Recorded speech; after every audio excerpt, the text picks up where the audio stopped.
We're going to be talking about this next guest, I predict, for a long time moving forward, because I think she's going to change legislation. All right, so have you ever had the floor ripped out from underneath you? Trish Doolan was living and loving life until the day she felt a lump on her breast. That's when life, as she knew it, collapsed. Now she fights with the hope that no other woman experiences her heartbreak. She'll join us live in just a minute, but here's her story first.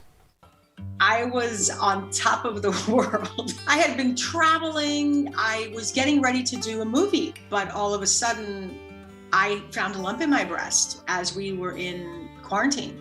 And then I couldn't get in to see anyone for 3 months. Hi, we need to talk to you about your mammogram. The doctor would like to do another diagnostic mammogram. So my heart sunk. I knew right then, you're completely traumatized, and no matter who's around, you feel so alone. I had 10 surgeries. I had chemo that, if you look it up on Google, it said this is the strongest chemotherapy ever created. Lost my hair, lost my breasts, lost my ovaries. Piece by piece, you're just being ripped apart. I was like in my 5th chemo, and I was like, oh, wait a minute. This is avoidable. Cancer is avoidable if you know you have this gene. It's that simple. Wow. Please welcome to the show a true hero, a true activist, Trish Doolan. Trish, wow. Okay, to beat this cancer, you were given a chemo nicknamed the Red Devil. Why is it called that, and how did it affect your body? Well, the Red Devil is literally red. It comes out, the liquid is red, and it is a devil. Yes, there it is. This just kills every single cell from head to toe, which is the good news and the bad news. It attacks cancer violently, and it actually made me red. I would be red for 2 days and just stop sweating everywhere. And you can feel it. You could feel it killing the cancer. And it's something I'll never forget. Wow. You know, I discovered your story months ago when my sister was undergoing her cancer treatment. And I was just absolutely taken aback by your perseverance, by your attitude, and of course your activism, which we'll get to. But on your darkest days, what were the emotions you felt? And how did you personally find that light? Well, first I felt anger because I was like, why me? I've done everything right. I'm organic, no sugar, no gluten. I exercise, never smoked. And then I felt so much sadness because I realized my doctor told me I had something called triple negative. It's the most aggressive cancer. We have to treat it in the most aggressive way.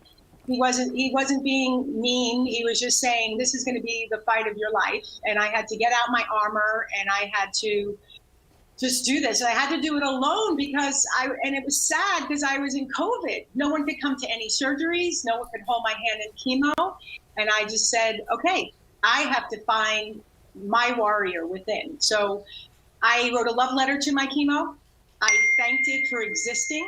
And I thanked it for going and getting all the bad guys and leaving all the healthy stuff alone. I said, please take care of me. I would bring my Sharpie to the hospital, and they all knew it was in my chart to give Trish her bags, and I wrote on them.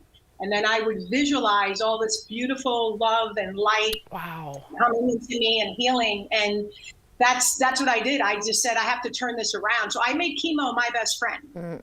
Wow. Trish, I got to tell you, you've been in remission now for a year. I think people are texting you and congratulating you, but I want to give you a round of applause here for sure first. But just because, Trish, the cancer's gone, that doesn't mean life goes back to normal by any means. How has cancer permanently changed your life? I tell you, I struggle every day with PTSD, honestly. It's like this little monkey on your shoulder. Oh, are you going to get this again? And you try to go to sleep, and you hear voices, and you have dreams, and I wake up in sweats, and you're trying to get your normal life back, but you're trying to do it without thinking cancer is coming back. And it's just a terrible feeling. The PTSD is horrible. I can't imagine always having activism. Why is it so important for all women, and I say all, really important, all women, to get tested for the BRCA gene? How could the test have helped you? Well, if you know that you have this gene, then you are predisposed to possibly getting very horrible cancer, which could be a triple negative, it could be a HER2 positive, and those are they're the hardest to treat. I had to show up with cancer, you guys, in order to be tested for the BRCA gene. So that's why I said, wait a minute, this is backwards. Women's healthcare is about 2 decades behind. Why don't they test women in their 20s? And then you have the education to make great decisions based on whether you want to do the surgeries. There's other alternatives you can do as well to keep this cancer from coming. But I would have done it. Knowing what I know now, I would have never given cancer a chance. Wow. And if you know you have the BRCA gene, which is only a simple blood test or a saliva test, why don't they give it to women? It doesn't have to be $5,000 unless you know a family member has it. It's outrageous. This is not fair. Why not do preventative Tori, have you done healthcare? BRCA, Jean? I haven't done BRCA. either. Can we do it together? Of course. Can we hold each other accountable right now and Absolutely. do it together? Bring my wife because she has it in her family, and something we're talking about now I too. promise So you, thank I you, will bring Trish. your wife. Yes. Trish, you're already starting. Just you being on the show. Look how you've inspired Tori, his wife Jordan, myself. We need to help you pass this legislation. So we're going to call to our viewers. Yes, Trish. We're going to call to our viewers for more information on how you can help Trish get legislation passed. So gene testing is standard care for every woman like it should be. Please visit the website, BRCAaware.org, BRCAaware.org. That's BRCA. It's right there on the screen. Or you can follow Trish on Instagram. Trish, we appreciate you.